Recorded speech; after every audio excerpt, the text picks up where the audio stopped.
코스피가 어제 장에서는 큰 폭의 조정을 받기는 했지만요. 최근 사상 최고치를 돌파하는 등 활발한 움직임을 되찾은 모습입니다. 코스닥도 20여 년 만에 1000포인트 시대를 다시 맞이하면서 뜨거운 랠리를 이어가고 있죠. 추세적 상승 랠리가 이어질 것인지 아니면 다시 박스권에 갇힐 것인지 그것도 아니면 큰 폭의 조정이 현실화되는 것인지 앞으로의 방향성에 대해서는 여전히 시각이 엇갈리는 것 같습니다. 자, 오늘 이베스트 투자증권 윤지호 리서치 센터장 나오셨는데요. 증시 방향성에 대한 이야기 나눠보도록 하겠습니다. 안녕하십니까? 네, 안녕하십니까? 일단 어제장부터 질문 드리겠습니다. 네. 3200선 위로 올랐었다가 네. 하루 만에 다시 아래로 내려왔습니다. 낙폭이 좀 확대가 됐기 때문에 여러 해석들이 나오더군요. 센터장님께서는 어떻게 보십니까? 어제만 하더라도 좀 불안해하는 분위기가 확산되고 있었는데 네. 또 하루 만에 또 미국 증시가 굉장히 안정화되니까 오늘은 다시 또 반등이 좀 강하게 나오지 않을까 봅니다. 근데 뭐 주가가 반등했다기보다 어제 나온 뉴스에 좀 주목할 것이 몇 가지 있었는데 네. 첫째는 어떻게 됐든 간에 바이든 정부가 추가적인 부양책을 또 얘기가 보도가 나왔어요. 네. 1조 달러라면 이제 벌써 5조 달러가 넘는 거거든요. 네. 그게 나왔고 두 번째는 아무래도 지금 세계 경제에 갖고 있는 가장 불안감 중에 하나는 어떤 미국과 중국의 관계가 그렇게 좋지 않다는 거였습니다. 그래서 기후 협상 회의에 초대를 받았지만 과연 시진핑이 갈까 이런 의심이 있었는데 일단은 오늘부터 시작되는 기후협약 회의에 참석하는 걸로 화상회의에 그게 나왔고요. 그 결과에서 그런지 어제만 해도 리스크오프 분위기에서 리스크온 분위기가 강화됩니다. 달러는 약했고 미국채 금리는 안정됐고 유가도 하락했죠. 네. 이런 걸 감안한다면 오늘부터 다시 한번 아까 막 지적하신 것처럼 앵커께서 좀 추세적으로 올라가는 거 아니냐와 신중론과의 좀 충돌이 있었는데 최근에 힘이 실리는 거는 추세적 상승에 좀 더 힘이 실리고 있지 않나 이렇게 판단하고 있습니다. 네. 개별 기업 이야기를 좀 해볼까요? 먼저 네. 대형주 질문을 드리겠습니다. 네. 뭐 반도체 슈퍼 사이클이라고는 그렇죠. 계속해서 얘기가 나오는데 네. 삼성전자 주가를 보면 그닥 뭐 힘을 맞습니다. 받지 못하는 모습이고요. 현대차도 뭐 전기차 이슈가 부상하긴 했지만 네.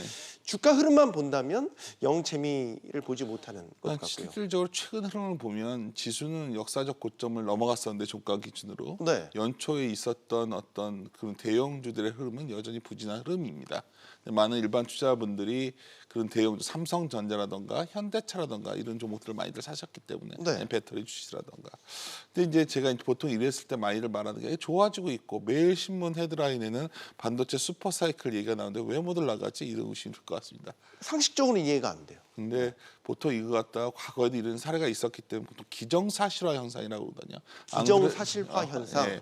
제가 이탈리아어가 어느 나라 말인지 헷갈리는데 코스탈린이라는 분이 있는데 네. 어떤 우리가 다 알고 있었고 기정사실화 되면 주가가 선반영돼 있을 확률이 있다는 거죠. 아. 그래서 우리가 2분기가 되면 반도체 가격이 올라오고 아마 이익이 10조가 넘어갈 것이고 3분기도 10조 넘을 거다는 이미 다 공감대를 얻고 있거든요.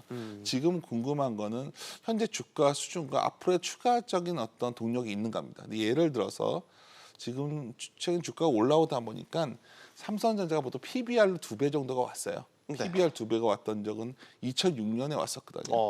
근데 그 당시에 ROE, 저희 우리가 보통 데이터로 봤을 때 중요하게 보는 ROE가 20%가 넘어갈 때였는데 네. 지금은 2배가 왔음에도 ROE가 한 13% 정도에 불과하고요. 비슷한 어떤 ROE가 20% 왔을 때가 2017년에도 있었는데 그때는 한 1.5배밖에 안 왔었거든요. 그러니까 가장 큰 문제는 주가가 그런 걸 반영해서 좀 미리 올라와 있는 거 아니냐 이런 생각들을 좀 할 수 있는 그런 상황이 아닐까 싶습니다. 추가 질문을 드리면 네. 그러면 대형주들의 경우에는 뭐 삼성전자, 현대차만 네. 예를 놓고 본다면 앞으로도 그렇다면 그렇게 주가가 탄력을 받을 것이다. 새로운 재료가 나오지 않는 이상. 그러니까 아까 처음 질문과 연동되는 건데요. 네. 결국은 지수가 고점을 넘어서 3,500, 4,000을 가려면 삼성전자, 현대차가 올라가야겠죠. 결국 그렇죠. 그렇죠. 예. 이제 그것들이 추가적인 모멘텀이나 어떤 밸류에이션 재평가되면서 올라와야 되는데 사실 그것들은 멈춰 있는 상태에서 다른 종목들이 올라오면서 지수가 지금 역사적 고점을 넘어간 거거든요. 네. 그게 무엇이냐면 결국은 경제가 재개되고 우리가 다시 대외 활동을 시작했을 때 좋아지는 의류업종, 경기 민감 업종들, 뭐 그리고 약간 소외되어 있던 기업들, 실탐탁한데 상당히 소형 가치주들, 대형주보다는 이런 쪽에서 주가를 상승폭가 상당히 매우면서 올라왔기 때문에 어. 사실 지수가 역사적 고점을 넘어간다 그래서 체감 지수는 그렇게 좋을 수가 없었던 게 안에 구성 항목을 좀 나눠서 살펴보면 그 안에서 아직까지 이어지고 있는 상황입니다. 그래서 아까 다시 말씀드리지만 역사적 고점을 넘어서 지수가 추가적 상승 랠리로 간다. 이렇게 가려면 사실 반도체가 올라가야겠죠. 네. 아쉬운 거는 좀 언론에 와서 이런 말씀드리면 그렇지만 너무 언론에서 많이 보도하는 것 같아요. 반도체 슈퍼 사이클. 아. 우리 과거에도 이게 언론 헤드라인에 이게 너무 많이 나오면 좀 잘 네. 안 되는데 이건 그냥 제 생각입니다. 그래서 네네네. 그런 부분들이 좀 부담스럽다 이렇게 말씀드리고 싶습니다. 시장 전체적으로 놓고 보면요. 네. 우리가 늘 주도 업종이라고 예상해 왔던 네. 생각해 왔던 반도체, 자동차 이런 네. 것들 말고 말씀하셨던 다른 업종들이 이제 자리 바꿈을 한다라는 네. 거는 보면 시장 전체적으로는 균형이라고 할까요? 밸런스가 괜찮은 것 아닌가요? 수익률 게임 흔히 말하는 표현이 그런데 주식 투자를 해서 장기 투자자 시장과 상관없이 좋은 기업을 선별해서 좋은 주가에 사놓는 전략은 굉장히 유효한데요. 네. 아까 다시 말씀드리지만 지수가 강하게 올라오는 장, 그럼 장이 진행될 수 있냐를 첫 번째 질문이셨기 때문에 방향성을 물어보셨기 때문에 그거는 결국 대형주가 움직여야 되고요. 흔히 이런 표현을 합니다. 삼성전자 곧 시장이다. 왜냐하면 전자가 시가총액 비중이 너무 높기 때문에 이게 강하게 상승 탄력을 받아야 지수가 레벨업 되거든요. 네. 그냥 그 배경 되려면 외국인도 강하게 사줘야 되는데 사실 그거 흐름도 아직 안 나오고 있는 상황이거든요. 네. 그 투자 수급에 관한 질문을 드리겠습니다. 외국인 투자자들의 어쨌든 매수 매도의 흐름이 뭐 우리 지수에 상당한 영향을 미치기 때문에 네. 연초 혹은 지난달까지만 해도 외국인들의 이제 매도세가 뭐 컸기 때문에 걱정하는 분들이 많이 있었죠. 최근에 근데 또 매수세로 돌아섰고 어떻게 전망하십니까? 외국인의 그 투자 동향을 결국은 외국인 산다 하면 한 명은 아니겠지만 우리 지수를 움직이는 외국인 자금은 패시브 자금입니다. 패시브 자금이요? 한국을 사러 들어오는 자금이죠. 뭐 기업 하나하나 들어오는 자금은 지금도 항상 들어오죠. 네. 좋은 기업을 찾아다니는 헌터들이 있으니까. 근데 이제 패시브 자금이 들어오려면 달러가 약해야 되고 보다 위안화가 강해져야 됩니다. 다른 말로 하면 그런 구도가 되기 위해서는 뭔가 교역량이 좀 많이 늘어나야 되거든요. 네. 근데 이제 아까 그래서 다시 돌아가자면 미국과 중국이 대화의 물꼬가 터지고 미중 협조가 좀 돼야 이런 흐름이 나오는데 최근의 양상을 보면 좀 둘이 관계가 그렇게 좋지는 않고 또 하나 찾을 수 있는 거는 정책 공조가 잘 안 되는 느낌이 있어요. 최근에 네. 보면 중국 같은 경우에는 이제 약간 크레딧 임펄스라는 지표가 있습니다. 네. 영어로 말씀드리는 거는 그냥 GDP 대비해서 유동성이 얼마나 늘어났냐 줄어드냐를 보는 지표인데 완연하게 꺾여 있습니다. 그러니까 중국은 약간 긴축적으로 가고 있는 거죠. 그 상태에서 미국은 어떻게든지 경기를 유지하기 위해서 유동성 확장을 유지하고 있는 상황이죠.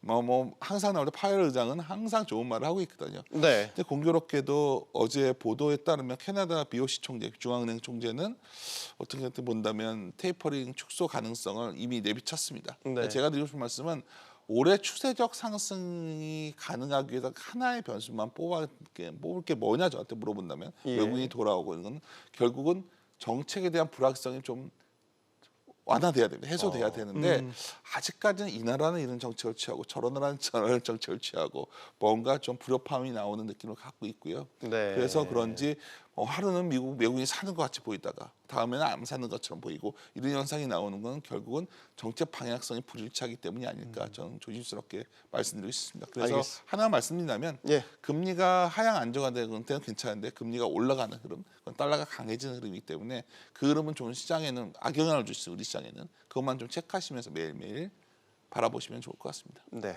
코스닥 시장도 질문 드리겠습니다. 일단 천선 위에서 그래도 안정적으로 자리를 잡아가는 모습이어서요. 코스닥 시장은 어떻게 보시는지요?